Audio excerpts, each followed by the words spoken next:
Tô. Vamos lá. A gente tinha parado aqui a gente ia começar a falar das intervenções, né? A Elisângela ajuda até os professores na pós, então lembra de tudo. A gente tenta. Claro. Até dá para ver porque o que te ajuda é que tá sempre anotando alguma coisa, né? Então, acho que também não é o caso agora, mas de qualquer forma está lá gravado, a gente recapitular os conceitos principais que foram vistos até chegar, enfim, nas intervenções. Uma coisa que a gente tinha comentado por cima é que, até em tom de brincadeira, mas que todas as intervenções, por serem baseadas em evidências, né, justamente, elas começam com os cientistas, primeiro aplicando em si mesmo, depois nos familiares próximos, depois nos alunos deles direto, e aí sim os alunos replicando em ou nos pacientes, né, ou da clínica, das faculdades, enfim. Então, tudo que a gente vai ver agora, essas que são as 7 ou 8 principais intervenções, são validadas, né, claro, porque a psicologia positiva é toda baseada em evidências. E segundo pelo menos esses autores aqui, os critérios, entre aspas, para ser considerado uma IPP, Intervenção de Psicologia Positiva, que são basicamente técnicas ou exercícios ou só cognitivos, ou só afetivos, ou só comportamentais, que são de fácil realização, pode ser auto-administrado, como a gente vai ver alguns exemplos, o custo-benefício é bom, tem uma ação rápida e duradoura, e pode ser também usado como complemento em outras abordagens psicoterápicas, né, com outras filosofias e teorias de fundo. Uma coisa que, bom, a Elisângela, sendo a excelente aluna que ela, já viu os slides, mas eu dei uma melhorada neles, porque aqui ficava meio vago, né? O que é 0,29? Os americanos são muito quantitativos, né? E quando a gente pega um artigo, especialmente de lá para ler, eles usam muito o Cohen ou outras variáveis que, grosso modo, eu botei aqui, ó, eles chamam de effect size, que é, tradução literal, o tamanho do efeito. Mas nada mais é do que a magnitude da diferença entre as médias dos grupos. Ou seja, é separado em dois grupos, um vai receber um placebo ou um tratamento tradicional, e no outro grupo vai receber essa intervenção de psicologia positiva.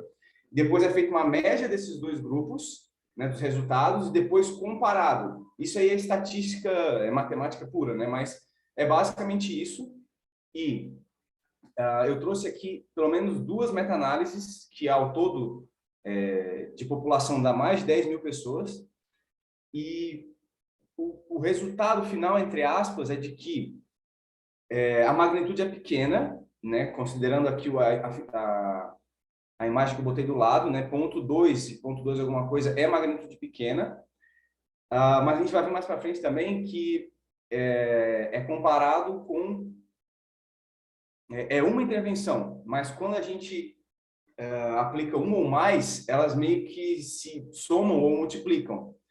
Mas basicamente eu trouxe aqui como curiosidade de que elas funcionam tanto para reduzir sintomas depressivos ou como para aumentar bem-estar subjetivo ou psicológico, que a gente já viu no encontro passado, né? E também outro adendo é de que as meta-análises, especialmente quando for de random control trials, que justamente esses tipos de estudo que eu falei, onde são separados em dois, onde um recebe placebo, né, são separados aleatoriamente, um recebe placebo, outra intervenção, é o caminho de ouro, né, da ciência na psicologia, hoje em dia.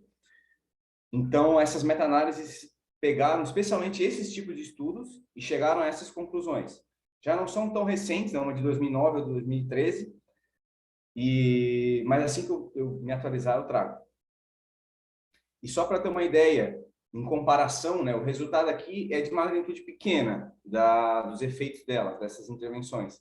Mas tem uma outra meta-análise que comparou 375 estudos, ela já é mais antiga, tá? Mas ela comparou as psicoterapias de até então existentes, a positiva não existia, e chegou na conclusão de que o efeito médio, né, essa magnitude, a diferença das médias entre os grupos era de ponto 32, que ainda é magnitude pequena. E logo esse resultado traz de que elas não só funcionam, como funcionam bem, tanto para aumentar o bem-estar, como para diminuir sintomas psicopatológicos. Aqui, como eu estava falando, de acordo com esse modelo de mudança sinérgica, as mudanças positivas eficazes e duradouras são mais prováveis de ocorrer quando são direcionadas a aspectos-chave do funcionamento. Aí é que entra a teoria do bem-estar do Seligman, são essas variáveis na imagem que eu coloquei. Na pós, a professora trouxe até o A, né? O V é uma adaptação mais recente, porque, claro, o V de vitalidade a gente vai ver, tá para saúde física e puramente da pessoa. Claro, se a pessoa não tiver o mínimo disso, ela não tem como desenvolver as outras variáveis, né, que são os relacionamentos pessoais, ter mais emoções positivas e assim por diante. E esse modelo de mudança sinérgica, ele prescreve que, atuando nesses pontos chaves, a mudança em um vai acarretar efeitos colaterais, entre aspas, né, efeitos positivos colaterais em outras áreas. Então, ainda que seja só uma intervenção aplicada, ela vai, por consequência, trazer benefícios para outras dimensões, outras áreas da vida da pessoa. Dentro do psicodrama, a gente chama isso de teoria dos papéis. Se você tem bem desenvolvido um papel, por exemplo, no meu papel profissional eu sou hiper e excelente na comunicação, mas em casa não. Então, o que você pode pegar emprestado do teu papel profissional para levar para outras relações? Então, a gente fala de caixa de papéis no psicodrama. Então, um termo que eu vi, a gente vai ver, eu vou falar a abordagem que eu estou usando agora na clínica, mas que o termo é a mesma coisa, mas o termo é transferência de competência que eles usam, que é basicamente isso, né? É pegar uma área, exatamente como tu falou, da vida onde a pessoa é competente, ou então uma exceção ao problema. Por exemplo, a pessoa tem fobia social, mas será que não tem uma outra situação social que tu se sente não necessariamente sem os sintomas, mas com ele menor? Sim. Aí, o que tu faz diferente, né, nessa situação? Então, no fim, a pessoa não precisa aprender algo novo, ela só reforçar o que ela já tem, né? O eu dela mesmo. Na positiva, a gente não usa esses conceitos como ego e papéis, mas ela bebe muito das mesmas fontes, basicamente, né, existenciais, um pouquinho das dinâmicas. Aqui eu trouxe, é porque a sigla em inglês, né, PERMAV, mas que a tradução para P é de Positive Emotion, ou seja, emoções positivas, que são pelo menos 10, ou sensações prazerosas, né, que também está aí. Uma das intervenções justamente é de aproveitar, saborear os momentos prazerosos que a gente tem no dia a dia, né, que seja uma refeição, etc. E está para engajamento, né, engagement, ou comprometimento, ou seja, está muito ligado ao flow, né? Essa variável da teoria é muito ligada ao flow, ou seja, usar principalmente as nossas forças de caráter, que a gente vai ver um pouco também, ou seja, o que a gente é de verdade, nossa personalidade, em coisas benéficas para nós e para os outros, e que fazendo isso a gente tem uma motivação intrínseca e, portanto, a gente entra no flow com facilidade, né? É um estado ótimo de funcionamento. R para relationships, relacionamentos construtivos, né, afetivos, e ou sociabilidade, que é o traço de personalidade dos 5 grandes. M para meaning, de significado ou propósito, sentido de vida, aí vem as existenciais. A de accomplishment, de realizações, no sentido de conquistar mesmo as coisas, de traçar um objetivo e conquistar, porque muitas pessoas, inicialmente a teoria da felicidade autêntica do Seligman contava só com as 3 primeiras variáveis. Aí depois ele, sendo supervisor de doutorado, os próprios alunos ali foram sugerindo, e os resultados das pesquisas deles também fizeram com que ele aderisse e incluísse na teoria, que tem pessoas, por exemplo, jogadores de alto níveis, dá para a gente classificar eles como, entre as variáveis, a que mais eles utilizam a de realização. Né? Eles se satisfazem pelo simples fato de fazer um gol, ou de marcar uma cesta. Isso, é claro, vai trazer benefícios para todas as outras variáveis. E também está incluso aí o domínio ambiental e ou pessoal, né? Vitalidade, como a gente já falou, que consiste em boa saúde, né? A partir de hábitos de exercício, boa nutrição e bom sono. Porque o sono, especialmente, está também muito atrelado aos transtornos, né, de humor. Praticamente todos eles têm a pessoa que tem algum deles está quase via de regra tem algum distúrbio do sono.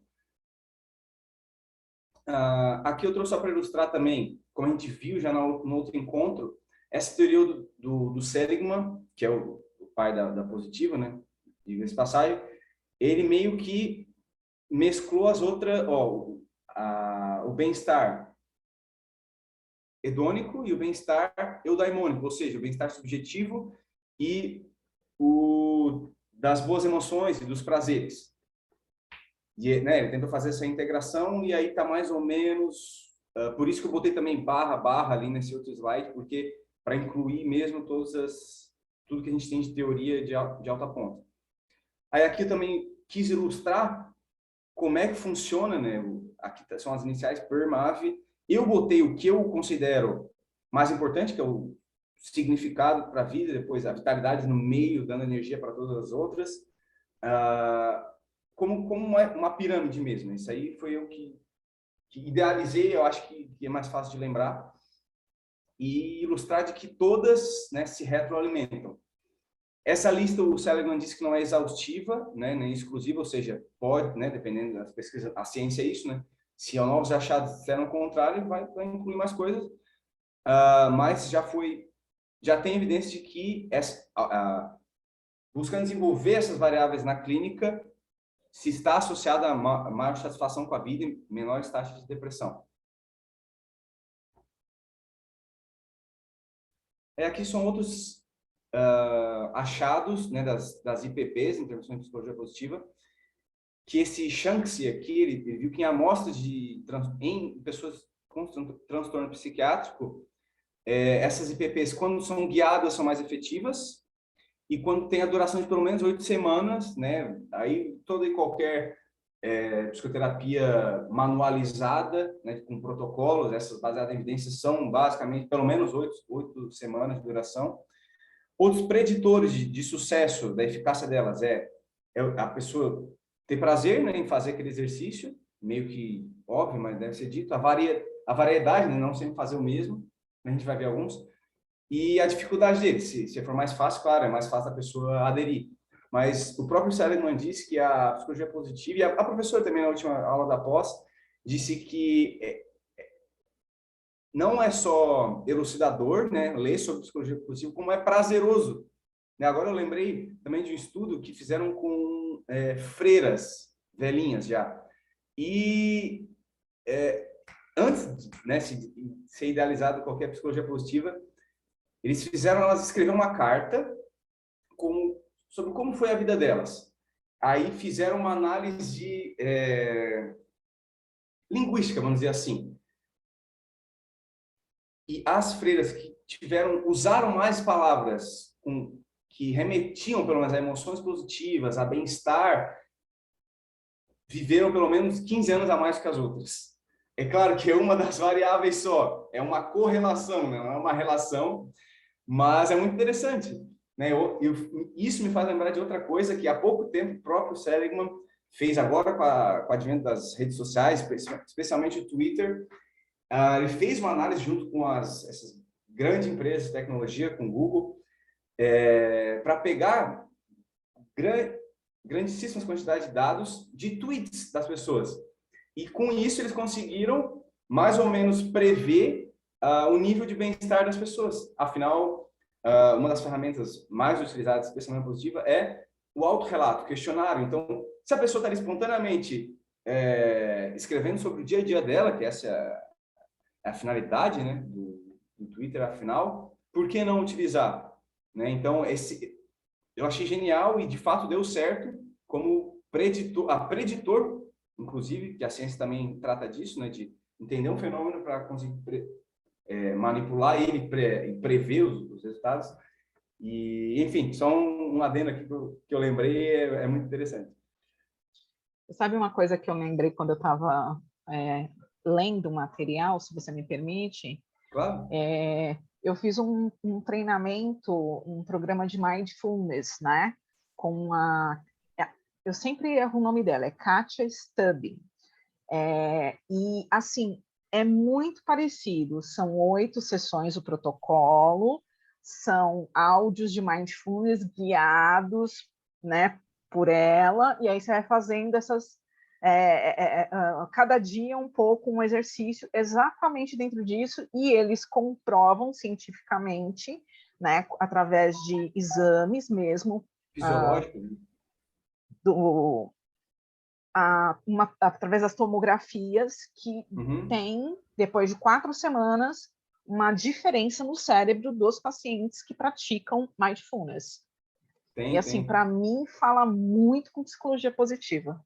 Fala, inclusive, se tu acessar o site VIA, né, do Values in Action, ou seja, do esforço de caráter, tem uma vasta área que é só voltada para mindfulness mais força de caráter, ou seja, né, tu tá consciência das forças de caráter e utilizar elas de uma maneira voluntária, né? E, enfim, com atenção plena ao que tu tá fazendo. Mindfulness, exatamente por esses estudos mais fisiológicos, né, mais de neurologia mesmo, Isso. é praticamente impossível de refutar. Os achados são esses mesmos, né? Quanto mais os americanos são muito disso, né? Fazer protocolo e tal, até porque é mais fácil de mensurar depois. E normalmente esses programas que eu conheço, pelo menos, de mindfulness são ali 8 semanas, bem regradinho, quadradinho, mas que os resultados também são claros, né? Mostra alta aumento na atividade do nosso cérebro mais moderno, né, o córtex pré-frontal, Isso. diminuição na reatividade da amígdala e enfim, toda a parte mais Igor, você é uma reptiliana, mais enciclopédia. primitiva. Hã? Parabéns, tem uma enciclopédia. Mas Muito legal, o que muito os legal. E monges quem... budistas, né, sabem há centenas de anos, hoje a gente não só comprovou, como sabe quais mais ou menos os mecanismos, né? Se notou também uma sincronia maior entre os vários lobos, os vários circuitos. E Perfeito. também outra curiosidade é que no início ali da Positiva, o que eles buscaram fazer o que se faz hoje em dia que dá certo para aumentar bem-estar e felicidade. Claro, Isso. as religiões eram algo fácil para isso, né? O budismo, claro, tem até técnicas, né, para desenvolver essa mais serenidade, né? Enfim, felicidade mesmo, né? Buda queria aliviar o sofrimento da humanidade, então nada melhor, né? E é exatamente isso que você falou, porque, inclusive, o público que estava era médico geriatra, então, assim, você via que eram profissionais que iam levar o mindfulness justamente para pacientes com dor crítica, para pacientes que já têm uma certa idade, têm dificuldades, etc. Então, muito bacana, muito legal você ver que outros profissionais da saúde estão usando e estão conseguindo levar isso e aplicando verdadeiramente. Até Obrigada. quem trouxe na verdade, quem popularizou, né? Quem tirou a peixe de místico e religioso e trouxe mais para o lado científico foi Kabat-Zinn, que é um americano, mas é médico. Então, ele mesmo, ele começou nos anos 70 lá a estudar isso e, de fato, foi principalmente com pacientes com dor crônica que a melhor intervenção até hoje que se sabe é exatamente isso, né? A atenção plena e que já está inclusa nas principais terceira, quarta ondas de TCC. Então, porque realmente funciona. Outra coisa que ajuda também na eficácia das IPPs é a harmonia com as características, né, do indivíduo. Aqui a Lubomirsky fala sobre hipótese de correspondência, né, ou seja, é basicamente o match que vai dar entre o tipo de personalidade, a preferência da pessoa, o nível de motivação, a idade também conta. Eu deixei aqui algumas citações, mas eu, enquanto fiz esses slides, eu não botei como referência, não é? Era muita coisa também, enfim, tá até na APA, mas depois a gente, se alguém quiser, eu vou atrás e busco de novo, não tem problema. Eu botei, na verdade, quase tudo aqui no começo, né? Os livros que eu me baseei, que são esses 6, pelo menos, né? Infelizmente está tudo em inglês, mas eu também descobri que tem um aplicativo ali que consegue, se a gente abrir o livro pela aba do Google Chrome, tem um aplicativo dele ali que meio que traduz automático, então depois eu testo para ver se dá certo e eu passo para vocês. Claro, a tradução não vai ser perfeita, mas já ajuda, né? Pelo menos não tendo que comprar o livro ou esperar a tradução, que demora anos, melhor que nada. Enfim, daí eu listei as 8, pelo menos, principais intervenções que são incorporadas na psicoterapia positiva, que é o que a gente, né, o livro que a gente está pautado. Em inglês é savoring, eu não sei, não soube traduzir exatamente. E aí eu condensei também o automonitoramento positivo e a atenção plena que a gente estava falando nessa intervenção de deleite, saboreio, que é basicamente estar consciente, plenamente atento ao que está fazendo e também inclui nisso lembranças de experiências positivas e monitoramento de experiências no agora, de experiências prazerosas ou positivas. Ali eu botei de novo, né, as citações ali embaixo para mostrar que realmente não foram as vozes da minha cabeça, por mais que elas sejam meio chatas às vezes, não foram dessa vez elas. A segunda gratidão, né, tão falada, né, ali a literatura é vastíssima, tem até o Seligman ali no meio, que é agradecer expressamente, de maneira mental, verbal ou por escrito, dar graças, né, em relação a alguém ou a alguma situação que tenha sido benéfico ou evocado sentimentos positivos na gente. Né? Em suma, é isso. E tem vários tipos, desde escrever cartas de gratidão para alguém, até a Three Blessings, né? 3 bênçãos, que o próprio Sagan chama, que é antes de dormir só lembrar de 3 coisas boas que aconteceram, e não só isso, entender qual foi o teu papel naquela situação, né? Agora, um adendo também, tem já pesquisas que mostram que, infelizmente, quando a gente entende o porquê uma situação foi boa, ela tende a diminuir em magnitude, mas também se achou a mesma coisa para emoções negativas, que corrobora daí com a inteligência emocional, ou seja, quando a gente entende o porquê, né, de uma situação emocionalmente negativa e rotula essa experiência, eu estava feliz ou eu estava com raiva. Só o fato de identificar e rotular a emoção faz com que ela diminua em intensidade, porque tem a ver como a gente falou também, usar essa parte mais moderna do cérebro para trazer sentido e uma certa perspectiva, distância dessa reação emocional, que é muito mais fisiológica que cognitiva. Né?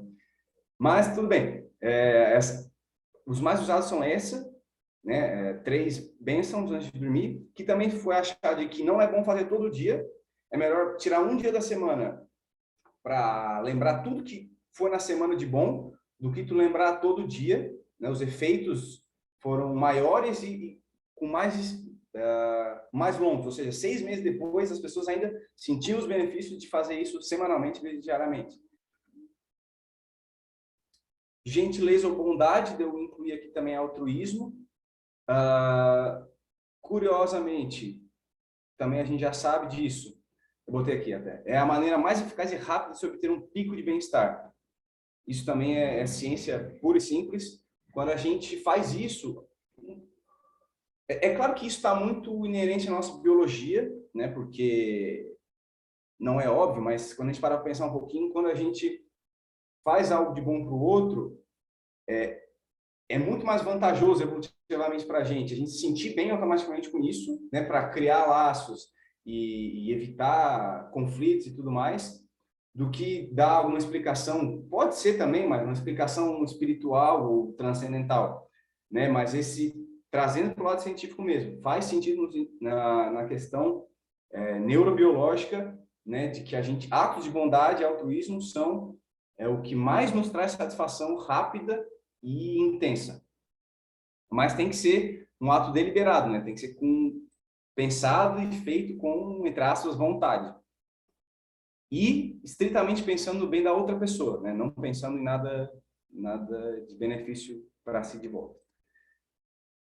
Empatia, né? Se ouve muito falar, né? Claro, na psicologia especialmente, também a literatura é gigantesca, né? Que basicamente significa sentir com o outro para promover conexão social, entendimento mútuo entre as pessoas. E consigo lembrar agora de uma das intervenções que é resposta ativo-construtiva. Um exemplo. Chega, acho que só tem mulheres, né? Hoje aqui, tirando eu, acho que sim. Enfim, mas supondo que chega o marido em casa e ele fala da promoção que ele teve, né, no trabalho. Uma resposta ativo-construtiva seria exatamente ativamente, né, voluntariamente, elogiar a pessoa pelos méritos dela, né, em vez de passivo e destrutivamente meio que desdenhar, fazer pouco caso, e pior ainda, dizer que, não, mas tudo bem, já tava na hora mesmo, né, coisa assim. Eu lembro agora de uma que é utilizada na PPT, outra também é fazer meditação pensando loving kindness, é como se fosse emitindo bons sentimentos para a pessoa, mas no intuito de ou do perdão, que também é outra que a gente vai ver agora, mas que ou para justamente fortalecer esses laços sociais, ainda que à distância. Otimismo, né, quando eu citei lá no começo, que é um dos objetos principais de estudo, que são de regressões voltadas para o presente e pensamentos projetando um futuro melhor. Tem dois tipos de otimismo, que é o modelo explicativo, ou seja, é o quanto a pessoa... A autoeficácia ficou conhecida pelo Bandura, né, o psicólogo cognitivo social, que é o quanto é o senso que a gente tem de competência em determinada área. Então, esse modelo explicativo, o próprio nome diz, é o como a gente traz razão para a situação. Por exemplo, aconteceu um evento positivo na nossa vida e pessoas que são otimistas vão dar explicações para esse evento, para causas dela, ou seja, foram coisas que elas fizeram, que, portanto, se foram elas que fizeram, pode se repetir, né, no tempo, são duradouras, ela pode fazer aquilo mais vezes, e difuso, ou seja, ela pode fazer em outras áreas da vida dela. Enquanto uma pessoa pessimista faria o contrário, né? Meio que logicamente, ela diria que o evento positivo foi causado por algum agente externo, que foi pontual, foi só naquele momento e que só naquele tempo e espaço, foi só aquela situação, portanto, não pode acontecer de novo. E, de novo, outro adendo que eu li há pouquíssimo tempo, que o fator central em pessoas com sintomas depressivos é especialmente a baixa expectativa positiva de um futuro próximo. Então, é claro, a gente já sabe da tríade cognitiva, que a pessoa vê o futuro, ela mesma, os outros com um óculos escuro, né, vamos dizer assim, e, portanto, ela não tem uma expectativa minimamente positiva do amanhã. Então, ela está ali deprimida, triste, né, pessimista. O outro modelo do otimismo, eu vou ter a esperança também, que ficou famoso com um gigante psicólogo, que é o Snyder, que para ele, basicamente, o que é a esperança? É a habilidade, portanto, aprendida, de traçar objetivos, estratégias e rotas principais e alternativas para alcançar lá esses objetivos e a capacidade de se manter motivado e consistente para a realização deles. Né? Isso também está prejudicado em pessoas com sintomas depressivos. E o Seligman, especialmente, ele ficou também muito famoso com a gente viu na aula, Learned Helplessness, desamparo aprendido. Ou seja, eu experimento com cachorros. Hoje em dia também a gente sabe que qualquer deixinho o pessoal pega para cancelar os outros, né? Mas, claro, em 1970 foi permitido e fizeram ali experimentos com os cachorros que tiraram as opções dele, eles tomavam choque e eles não podiam sair. E os cachorros, ainda que tivessem outra jaula que não tomava choque e tivesse aberto, eles nem tentavam sair. E então, né, a gente, por mais que se ache muito diferente dos outros animais, dos outros mamíferos, não precisa ir muito longe, mas não, a gente é muito parecido. Os sistemas afetivos, né, mais primários, eles são praticamente iguais. E ele meio que demonstrou que depressão tem muito a ver com isso, né? A pessoa se frustra tanto e tem tantos reforços negativos que no momento para de ter expectativas, de tentar sair daquela situação.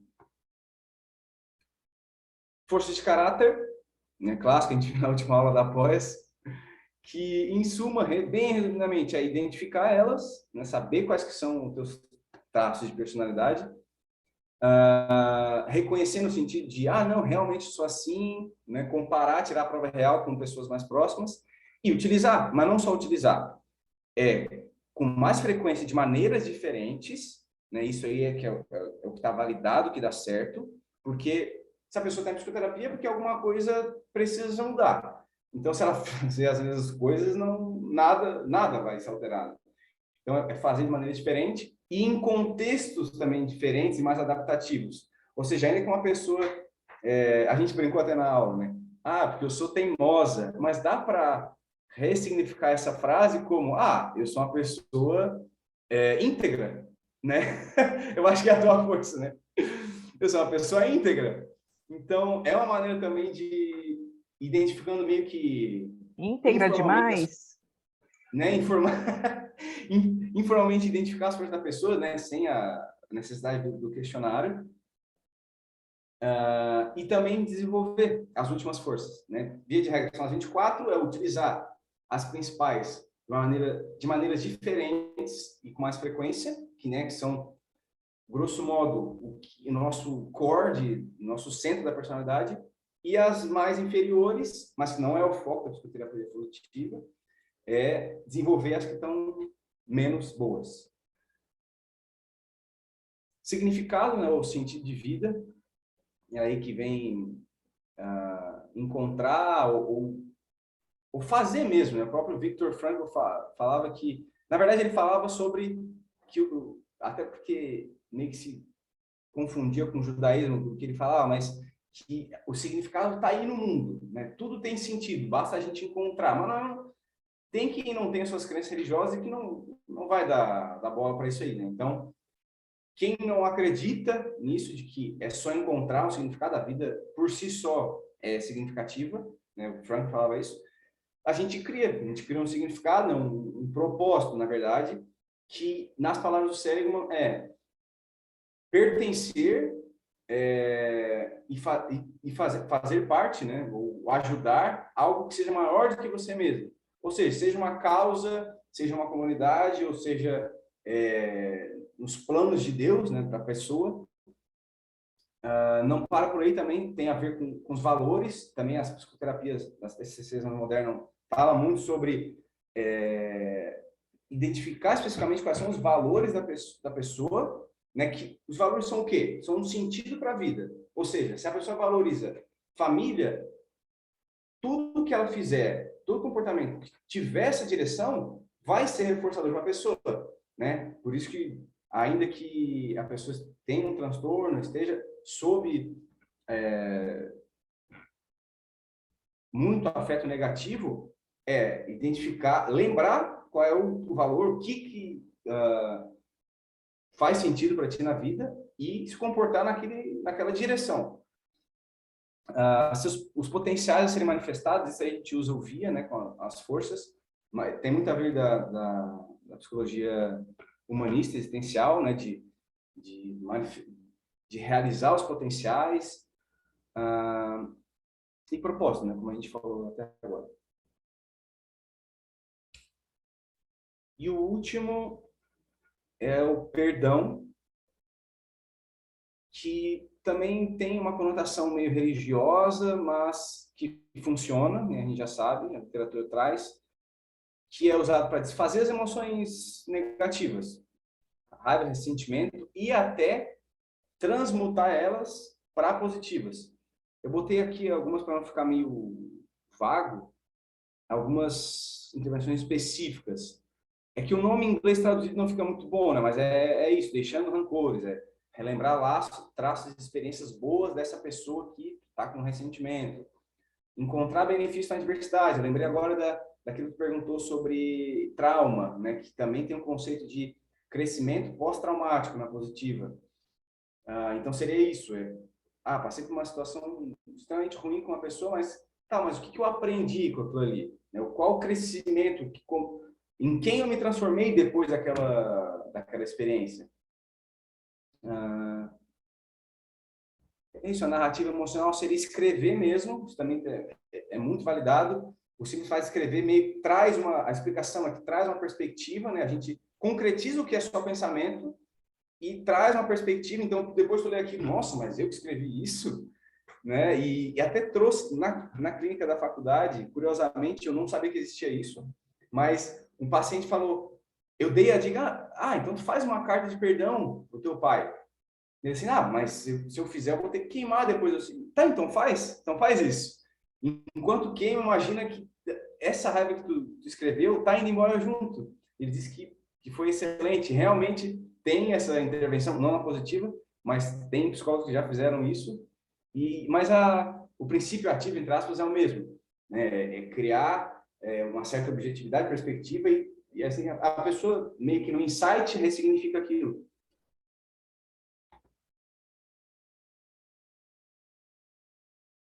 Aí que vem a parte mais legal, no meu ver, que dentro da positiva tem algumas subabordagens. A gente vai ver agora. A última eu deixei a psicoterapia positiva. Pessoal, tem alguém que quer contribuir com alguma coisa? Eu estou muito rápido. Não? Tá. Não, tá tranquilo. Então Mas tá. para mim tá tranquilo. A única coisa é que a gente só tem só 5 minutos. Né? Tu tem paciência logo mais? Uhum. Tá. Bom, então vamos deixar esse hype para semana que vem. Eu não sei se eu vou poder, mas eu Tá vejo no bom. grupo do pessoal. Mas aí agora ia entrar a parte das subabordagens. Eu botei bem por cima o que cada uma traz, porque eu de fato não me aprofundei nelas, Sim, mas claro. só por curiosidade, vamos bater essa aqui. Essa aqui depois a gente começa a dar próximo encontro a psicoterapia positiva em si, os seus princípios e tal. Aqui é Tá. centrada na força que a professora, né, trouxe muito na nossa aula da pós.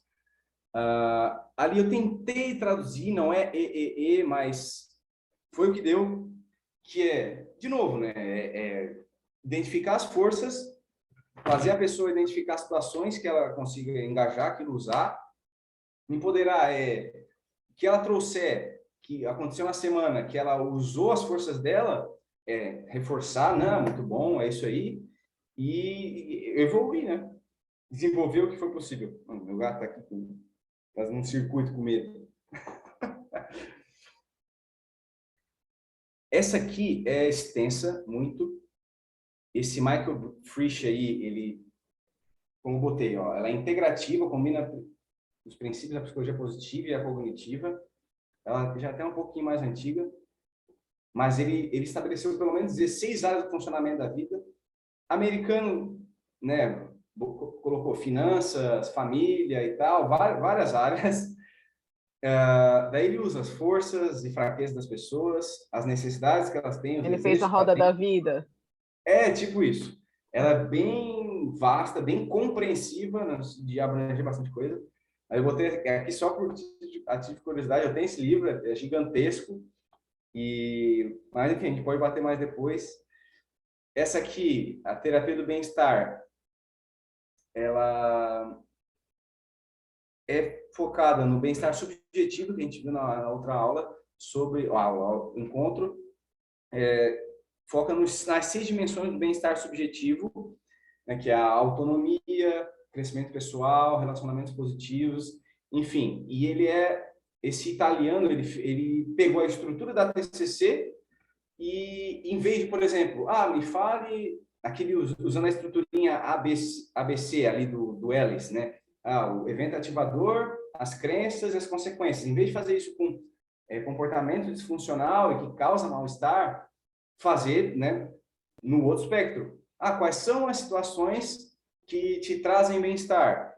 É o próprio nome diz, o nome da subabordagem. E tá, mas o que está no ambiente? O que está pensando no momento? Quais são as pressuposições que tu está usando? E investigar ali para, né, utilizar mais daquilo, com mais frequência no dia a dia e de maneiras diferentes também. Ela é breve, estruturada. Essa aqui, se eu não me engano, é com pelo menos 8 sessões. Ela é bem diretiva também. E é basicamente isso. Essa é a da esperança. Como eu falei, o Snyder, ele foi prolífico demais no campo. Ali também tentei traduzir para ficar um acrônimo mais fácil de lembrar, ou seja, encontrar metas, unir com o que é importante para ti. Agora não vou lembrar de cabeça. Mas melhorar as estratégias, caso, né, tu encontre empecilhos nesses teus caminhos para alcançar teus objetivos. E lembrar sempre quais são eles. Né? Essa frase é interessante. Até fiz um post uma vez. Que para ele, para as TCCs como um todo, as emoções são geradoras, né, de comportamentos e pensamentos. Também são. Né? É um sistema, né, onde tudo se retroalimenta. Mas para ele, especialmente, as emoções positivas, e também tem respaldo na neurociência, são um subproduto da nossa percepção de estar chegando cada vez mais próximo desse objetivo métrico que a gente traçou, seja qual for. Essa é a abordagem que eu estou utilizando. Eu tenho um resumo que eu vou daí traduzir, eu posso dar para vocês, que ela usa a estrutura de terapia das TCCs comuns, os princípios e algumas intervenções da positiva e especialmente da terapia breve focada na solução. Já ouviu falar, Elisângela? Só em terapia breve, focada na solução, não. Então, a premissa básica é, como o nome diz, claro, de que pouco ou nada, ou até pior, a gente ficar analisando, né? Ou seja, pegar um fenômeno e destrinchar as causas dele, do que a gente pegar um fenômeno e buscar vários fenômenos, na verdade, do presente e tentar sintetizar e achar uma solução para isso. Ou seja, pegar, de novo, as forças da pessoa, o que ela já sabe fazer, exceções ao problema, especialmente, a gente também comentou mais ou menos da aula, ou seja, em que situação que parecida tu tem menos desse problema, né? Ou seja, é uma exceção àquilo que ela trouxe ali como queixa. Pegar isso que ela já faz, já sabe, potencializar talvez, e tentar achar soluções. E também os achados, as evidências são de que mesmo, quando se foca na solução, se tem diminuição na sintomatologia, aumento no bem-estar geral e mais insight quanto às causas, né, do problema. Porque, se a gente parar um pouco para pensar também, a ruminação também está na base de praticamente todas as psicopatologias. Então, ainda que a gente rumine junto com o psicoterapeuta, outras abordagens vão falar que não, mas muitas vezes a gente está, né, até o que a gente já sabe de biologia do cérebro, a gente está reforçando aquele caminho. Né? E não necessariamente a gente vai achar uma solução pensando no problema. Essa é uma premissa básica. Está dando certo por enquanto, depois eu atualizo vocês. É isso. E bom, daí chegamos, enfim, depois de tanto contexto na psicoterapia positiva, que foi inicialmente validado com adultos com sistema de depressão grave e posteriormente replicado. Daí eu botei aqui também bastante referências. Começou com, claro, só podia ser Seligman e Rashid, que são os autores do livro em si, do manual do clínico, e Parks, que também é outro prolífico produtor de ciência na positiva. Bom, então vamos deixar, já são 8 horas, você tem paciente. Preciso ir. Tá, obrigado, Elisângela, pela presença. Imagina. Cíntia também. Eu que agradeço. Bom, eu vou dar mais uma atualizada nos slides, né, nesses próximos, para o nosso próximo encontro. E, enfim, Tá de novo, bom. muito obrigado. Muito E a gente vai se obrigada, falando aí, viu? qualquer coisa que quiserem, pode me pedir, que ainda que eu não tenha, eu posso ir atrás e a gente dá Tá jeito. ótimo. Muito obrigada mesmo, viu? Valeu. Até mais. Boa Valeu, noite para gente. vocês. Boa Tchau. noite. Obrigada, gente. Tchau. Tchau.